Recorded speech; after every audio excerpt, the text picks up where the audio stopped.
Hello दोस्तों, आपका स्वागत है। ऋषिकेश मुखर्जी का जन्म 30 सितंबर 1922 को कोलकाता में हुआ था और उनकी मृत्यु 27 अगस्त 2006 को मुंबई में हुई थी। उन्होंने विज्ञान विषय से पढ़ाई की थी और कलकत्ता विश्वविद्यालय से उन्होंने अपनी स्नातक स्तर की पढ़ाई रसायन शास्त्र में पूरी की थी और कुछ समय तक अध्यापक के रूप में भी काम किया था।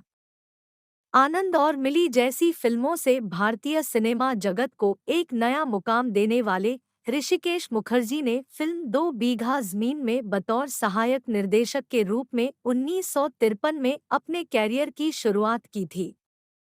ऋषिकेश मुखर्जी की सबसे बाद में बनी फिल्म थी झूठ बोले कौवा काटे, जो 1998 में रिलीज हुई थी। डायरेक्टर ऋषिकेश मुखर्जी ने भारतीय सिनेमा को कई यादगार फिल्में दी। साथ ही अपनी शर्तों पर फिल्मों का निर्माण करने वाले डायरेक्टर ने कई स्टार्स को लताड़ भी लगाई थी। बाबू मोशाय, जिंदगी बड़ी होनी चाहिए, लंबी नहीं, यह सदाबहार डायलॉग वर्ष 1971 की फिल्म आनंद का है, जिसका निर्देशन ऋषिकेश मुखर्जी ने किया था। भारतीय सिनेमा के सर्वश्रेष्ठ निर्देशक ऋषिकेश ने भी अपनी जिंदगी को इस डायलॉग की तरह ही जिया, निडर, बेबाक और बेमिसाल। अभिमान, गुड्डी, गोलमाल, नमक हलाल, चुपके चुपके और अनुपमा जैसी क्लासिक फिल्में देने वाले ऋषिकेश ने कई संवेदनशील मुद्दों पर फिल्में बनाईं। हालांकि वह सिनेमा जगत में एक तेजतर्रार निर्देशक के रूप में प्रचलित थे। हर एक सीन को बारीकी से फिल्माना और कभी भी उसमें परिवर्तन कर देना ऋषिकेश की खासियत थी। वे दर्शकों को हंसाते हंसाते जीवन के कड़वे सच से वाकिफ कराते थे। अपनी फिल्मों के जरिए लोगों को जीवन के प्रति सकारात्मक नजरिया देने वाले ऋषिकेश जी अब इस दुनिया में नहीं है, हालांकि वह अपने काम के जरिए आज भी अमर हैं। ऋषिकेश मुखर्जी किसी भी कलाकार को आगे शूट किए जाने वाले सीन की कोई जानकारी नहीं देते थे, बस सीन आने पर उससे जुड़ा कॉस्ट्यूम थमा देते थे।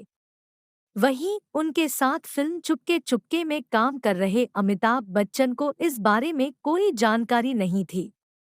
यही कारण रहा कि उन्हें ऋषि दा से ऐसी डांट पड़ी कि उनका मनोबल थोड़ी देर के लिए बुरी तरह डोल गया। दरअसल एक सीन की दरकरार थी जिसमें असरानी मुख्य किरदार में थे। शूट के दौरान असरानी को सूट पहनने के लिए दिया गया, जबकि धर्मेंद्र को ड्राइवर के कपड़े मिले। कॉस्ट्यूम लेकर धर्मेंद्र और असरानी दोनों असमंजस में थे, क्योंकि दोनों में से किसी को माजरा समझ नहीं आ रहा था।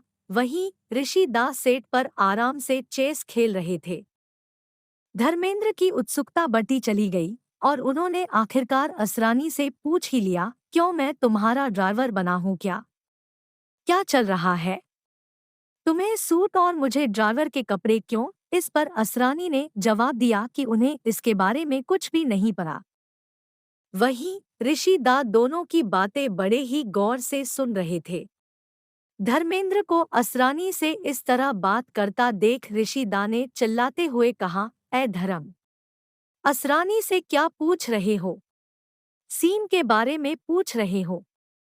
अगर कहानी की इतनी ही समझ होती तो तुम आज हीरो होते। ऋषि दा की डांट सुनकर धर्मेंद्र तुरंत चुप हो गए। किस्सा तब और मजेदार हो गया जब अमिताभ बच्चन इस पूरे वाकये से पूरी तरह अनभिज्ञ थे और उन्होंने असरानी से सूट वाला माजरा पूछते हुए कहा, तुम आज सूट में कैसे? किसका ऑफिस है ये सेट पर? अमिताभ को धर्मेंद्र से भी बुरी तरह लताड़ पड़ी। ऋषि दा ने तिलमिलाते हुए कहा, ऐ अमित, तुम क्या पूछ रहे हो, सीन या कहानी? ऐ धर्म, बताओ अमित को जो मैंने तुमसे कहा। तुम लोगों को अगर इतनी ही समझ होती तो आज तुम लोग फिल्म में हीरो नहीं होते, डायरेक्टर होते। चलो काम पर। उस वक्त ऋषि दा की डांट भले ही कलाकारों के दिल पर लगी, लेकिन चुपके चुपके जब पर्दे पर रिलीज हुई तो बॉक्स ऑफिस बम्पर कमाई करने में सफल रही। साथ ही इसे क्लासिक हिट करार दिया गया। ऋषिकेश मुखर्जी ने अपनी फिल्मों के माध्यम से एक कलाकार को स्टार फिर सुपरस्टार बनाया, जिनमें अमोल पालेकर, धर्मेंद्र, अमिताभ बच्चन जैसे कई नाम शामिल हैं। बेहतरीन काम के लिए वर्ष 2000 में ऋषि दा को दादा साहब फाल्के अवार्ड से सम्मानित किया गया था। इसके बाद उन्हें 6 वर्ष लगातार 1961, 1967, 1970, 1971, 1972, 1981 तक सर्वश्रेष्ठ फिल्म का राष्ट्रीय पुरस्कार मिला। इतना ही नहीं, उन्होंने सर्वश्रेष्ठ एडिटिंग, सर्वश्रेष्ठ कहानी और सर्वश्रेष्ठ स्क्रीनप्ले के लिए भी कई अवार्ड और सम्मान अपने नाम किए थे। आपको यह जानकारी कैसी लगी हमें कमेंट करके ज़रूर बताएं और ऐसे ही मज़ेदार वीडियो के लिए हमारा चैनल सब्सक्राइब करें। जय हिंद।